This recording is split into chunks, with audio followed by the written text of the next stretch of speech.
In the previous semester in Mathematics A, we discussed function of one real variable. An example, y is x squared, or we can write it fx is x squared. We have one real variable, one real independent variable, one input, and we perform some computation and we have one output, one dependent variable. And such a function can be often visualized by the graph, which for a function of one variable is a one-dimensional curve in a two-dimensional plane.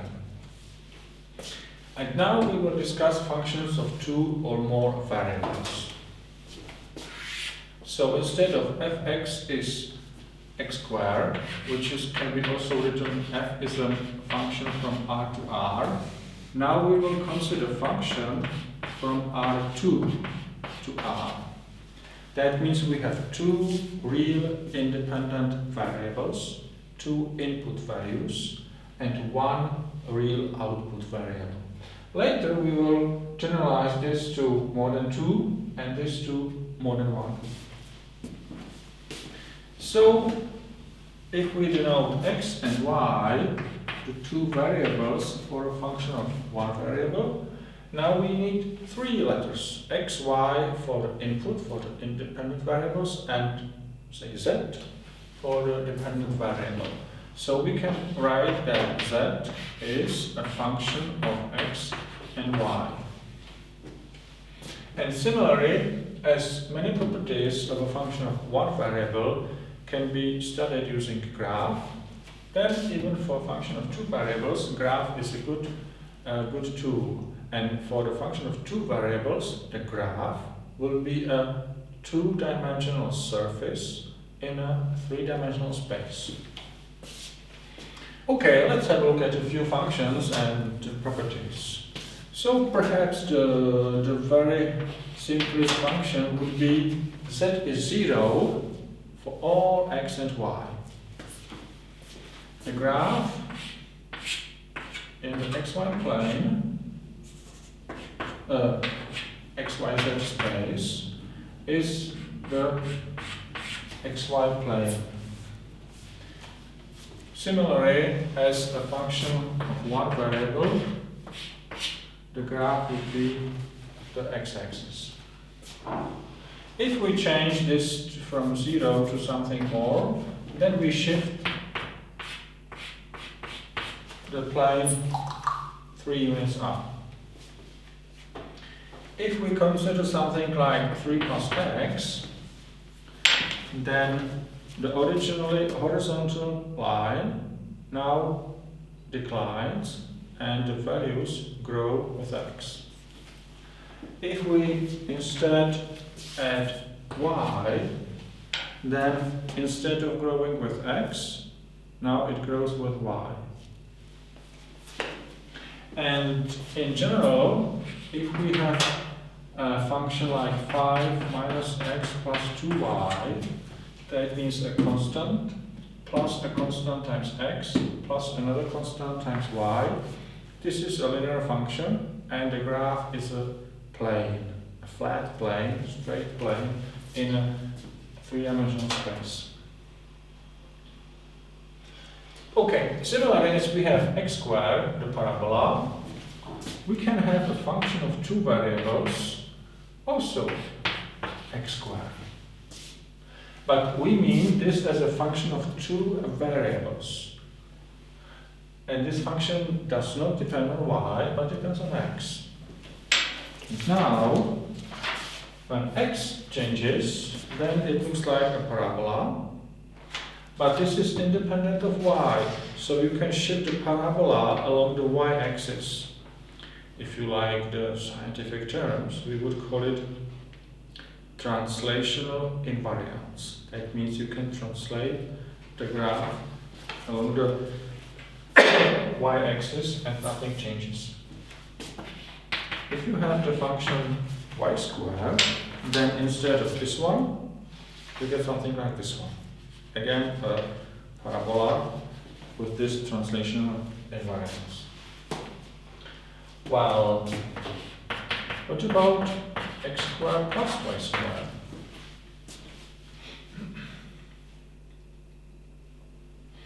Now, if you are at the origin, x is 0, y is 0, z is 0. And if you move away from the origin in any direction to positive x, positive y, negative y, it grows. It grows if you move away from the origin, and this is the graph is the surface that looks like that, a cup-like graph.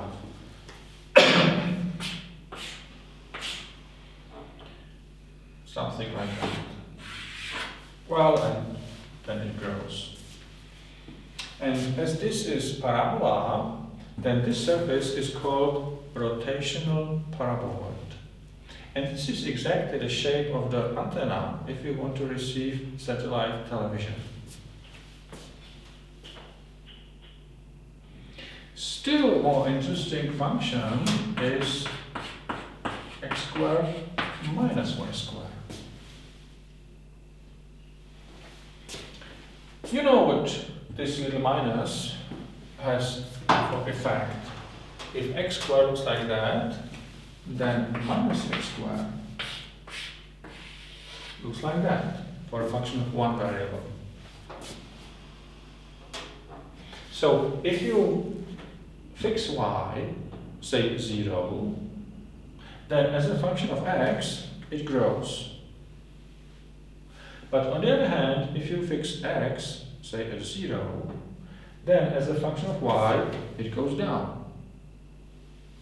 So a strange surface is generated such that it grows in one direction and it goes down in another.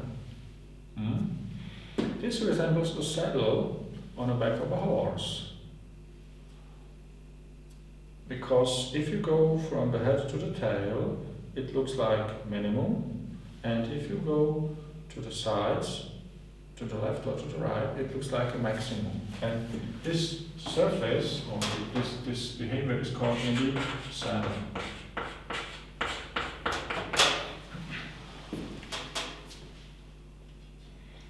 Well, and similarly as for function of one variable, a very important set was the domain of definition.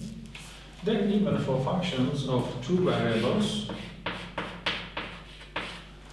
we want to find the domain of definition. And as it was a subset of R for a function of one variable, now the domain will be subset of R2.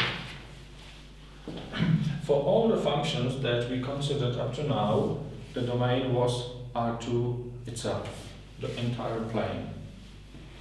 But sometimes you can have functions that have not so easy domain of definition. Say, consider the function logarithm 3 minus x squared minus y squared. And we want to find the domain of definition. Well, this bracket can be computed for any real x and y, no problem, but we have logarithm. For logarithm, we want the argument to be positive. So we have this condition. This can be written as 3 is more than x squared plus y squared.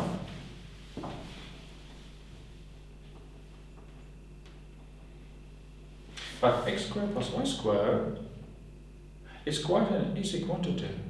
This is the square of the distance of the point xy from the origin. And we want this square of the distance to be less than 3, so the distance must be less than the square root of 3.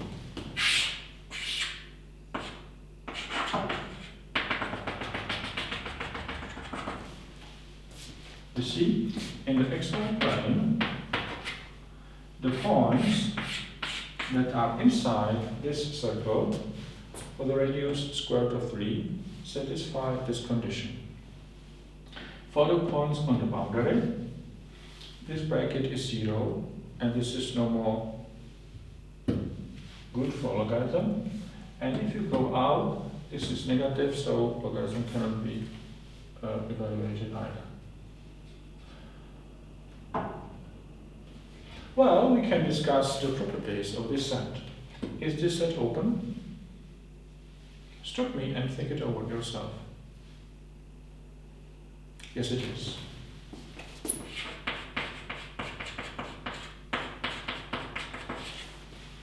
Is this set closed? Again, stop me for a minute and try it yourself.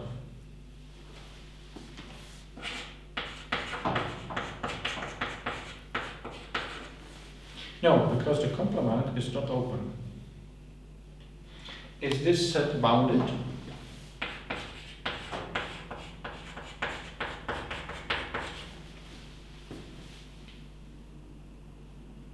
Yes, it is. Because it can be imagined inside a large circle. Is it convex?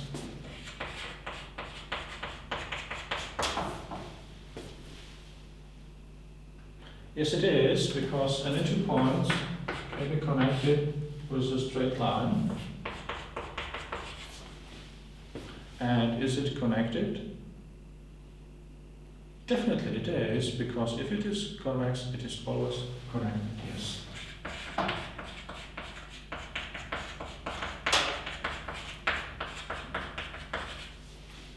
What is the boundary of this domain of definition?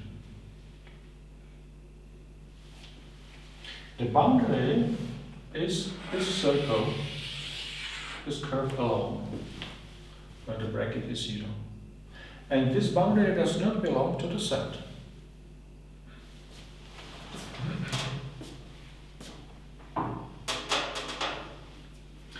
Also, an important point is the contour line, or level line.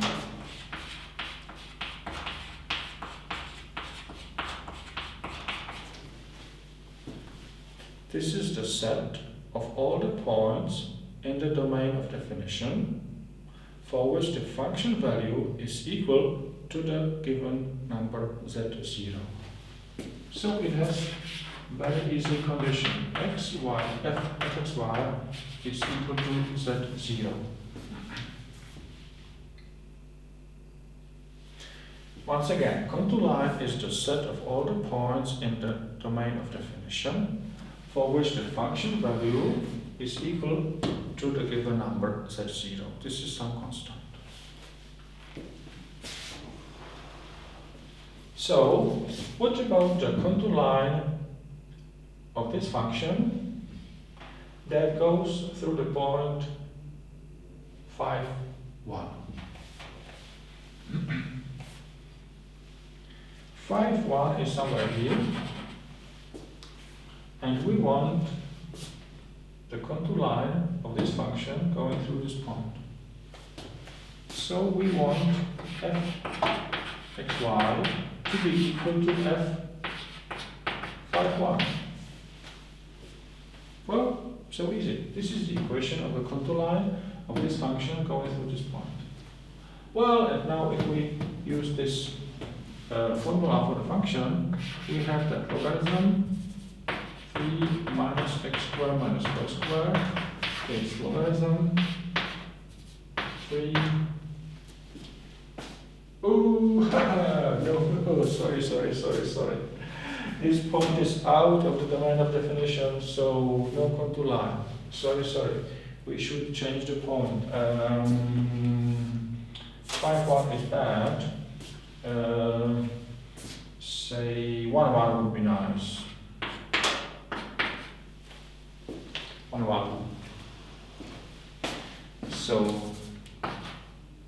3 minus 1 squared minus 1 squared.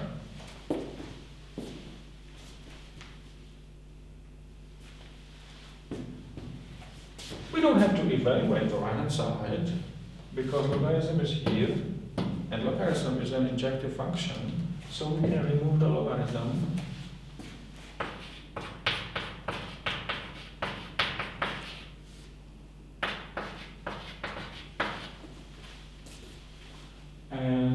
can subtract 3, we can multiply by -1, and we arrive at x squared plus y squared is equal to 1 plus 1 is 2. So, this is not a question mark, this is 2. So, x squared plus y squared is 2 is the equation of the contour line of this function going through the point 1, 1. And this is a circle inside the domain of definition.